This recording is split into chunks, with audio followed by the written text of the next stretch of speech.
ఓం శ్రీమాత్రే నమ శ్రీమనోన్మన్యే నమ శ్రీ మహాగణాధిపతయే నమ. యు1 యూట్యూబ్ ప్రేక్షకులకు నమస్కారం. ఈ వారం వార ఫలితాలను తెలుసుకుందాం. ముందుగా గ్రహస్థితి.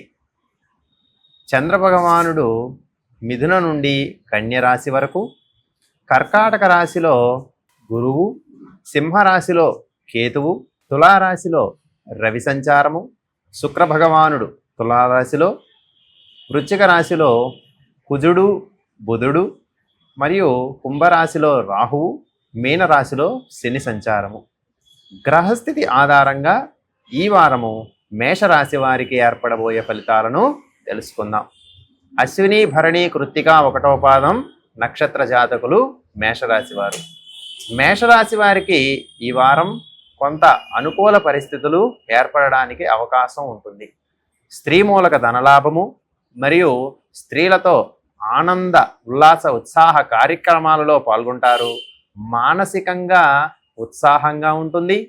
అదే సందర్భంలో వారాంతంలో కొన్ని రకాలైనటువంటి చికాకులు కూడా ఏర్పడడానికి అవకాశం ఉంటాయి. అతిగా మాట్లాడవద్దు. దురుసుగా ప్రవర్తన చేయడం వలన వీరికి ఉన్న మంచి పేరు తొలగిపోవడానికి అవకాశాలు ఉంటాయి. కాబట్టి మేషరాశి వారు 1-2 సార్లు ఆలోచించిన పిదప మాత్రమే మాటలాడడం అనేటటువంటిది ఉపయుక్తం. కొంచెం కోపం అధికంగా వస్తుంది. దానిని ఎలా సమర్థించుకోవాలి అని ప్రయత్నిస్తూ ఉంటారు. కాబట్టి జాగ్రత్తగా ఆలోచించి నిర్ణయాలు తీసుకోండి. మీ పెద్దల యొక్క మాటలను గౌరవించండి. వారు చెప్పేటటువంటి సలహాలను కూడా స్వీకరించండి. బంధుమిత్రులతో విరోధాలు ఏర్పడడానికి అవకాశం ఉంటుంది. కాబట్టి మీ యొక్క బంధువులతో జాగ్రత్తగా ప్రవర్తించండి.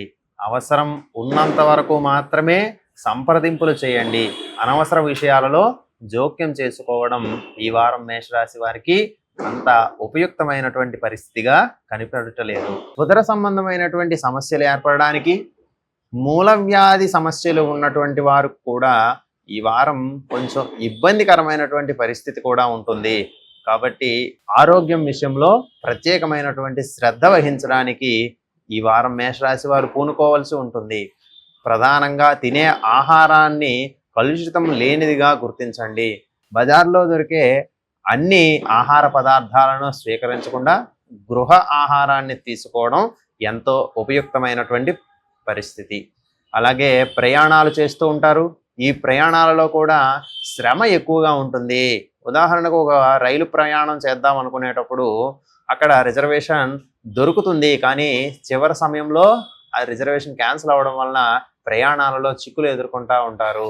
ప్రయాణాలు కొంచెం శ్రమ పూరితంగా ఉంటాయి. కాబట్టి ముందుగానే ప్రణాళిక వేసుకొని ప్రయాణాల విషయంలో ఆలోచించాల్సిన అవకాశం ఎంతైనా ఉంటుంది.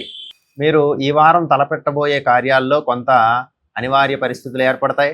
కార్యక్రమాల్లో చిన్న చిన్న విఘ్నాలు కూడా కలుగుతూ ఉంటాయి. కాబట్టి మేషరాశి వారు ఈ వారం ప్రత్యేకించి గణపతి ఆరాధన చేయడం ద్వారా, గణపతి ఆలయ సందర్శనము చేయడము, షోడశ నామాలతో శ్రీ మహాగణాధిపతిని దూర్వాంకురములు అనగా గరికతో పూజ చేయడం ఎంతో ఉపయుక్తకరమైనటువంటి పరిస్థితి.